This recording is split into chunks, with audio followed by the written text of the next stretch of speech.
Hi! In front of me is OnePlus Nord 3 5G, and today I would like to show you how you can add photos to text message on this device.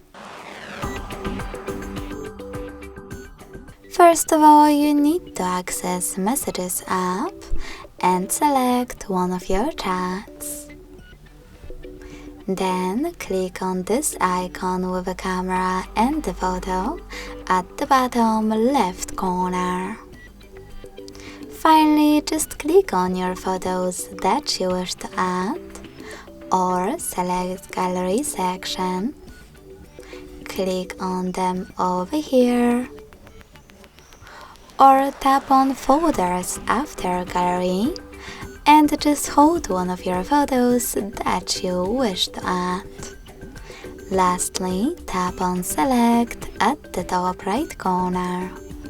So when I do that, as you can see, all of my pictures were successfully added.